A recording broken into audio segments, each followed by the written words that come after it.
So we've got this quarterback, Tradon Bessinger, as you informed me before the show, has decommitted from Boise State. Yeah, so he was at the game this past weekend in Iowa City. He's a fringe top 300 kid according to the 247 composite. He was committed to Boise, had offers from BYU, UCLA.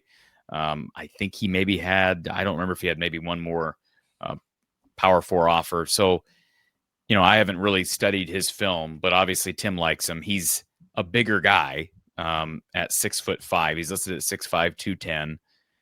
I don't know how athletic, how dual threat he is. I would be surprised if Tim is actively trying. They're trying to replace Cash Herrera, who was pretty mobile, right?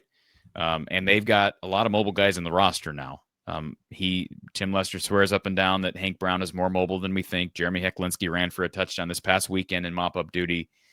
And, obviously they have what am I missing there? Obviously they have Gronowski right now who will be gone next year, but they needed somebody in that 26 class. So timing-wise, it seems likely that Bessinger is I shouldn't say likely going to commit to Iowa, but that's the scuttlebutt.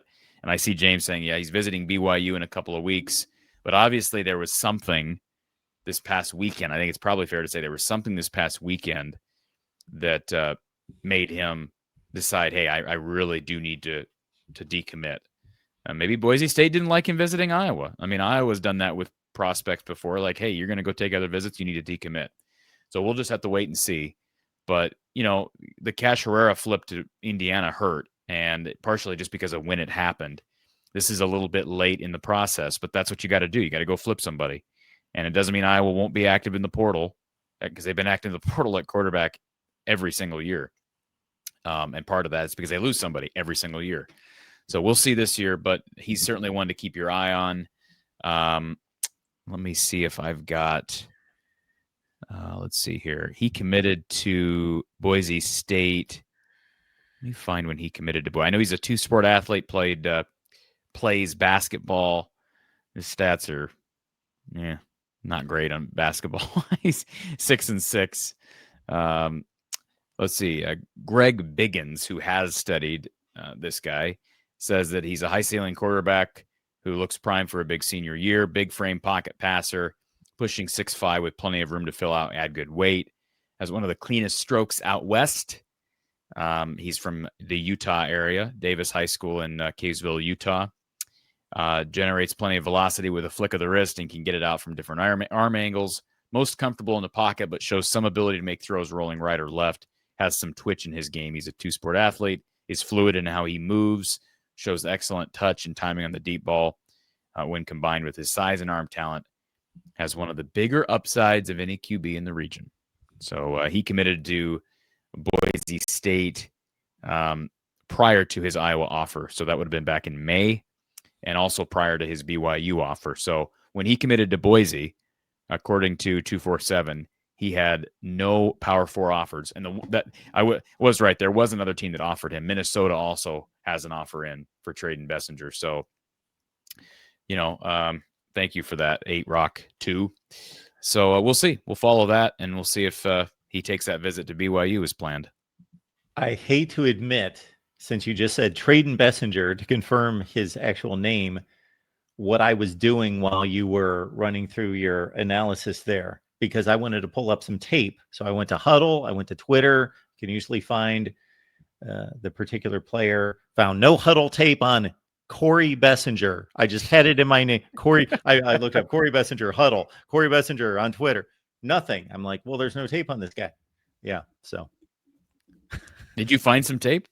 No, I'm pointing out that I was searching for Corey. I know, but you haven't corrected your mistake. No, it just hit me as soon as you said his name again, and I thought I've been looking up Corey Bessinger. Well, I've got some tape here, Mark. If you want me to, sure. Well, we won't get demonetized for that, will we? I don't believe so. And by the way, I do appreciate Cheviota backing me up on the Brian Kelly 34-14 to look up Kirk's record in the last 48 games, which is a fine 32-16. Okay, so here is, I guess this is some Huddle film of his from the first few weeks of high school this year. So I'll go ahead and share I hate Huddle. It's so clunky, man. They need to improve the product. I'm sorry. Yeah. So I'll share my screen here so everybody can see Tradon Bessinger, this young man who was in Iowa City this past weekend and decommitted from Boise State.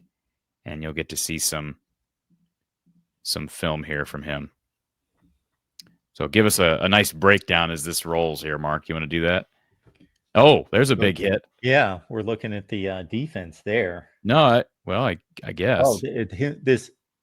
That's him throwing. Okay. Nice throw on the run. Throw. Yeah, nice throw on the run. He is a big frame, but he looks like he's more mobile than your average big frame guy. Now, looks like Mark Ranowski running the ball there at the end. Pretty lanky. Yes. He's got to feel like that analyst said on 247. He's got to fill into that frame. That's the first thing I would say. And just watching this, these camera views are so far away. Yeah, they are. I don't know what's going on here. Yeah, some escapability there. Yeah. That's a nice tight window throw.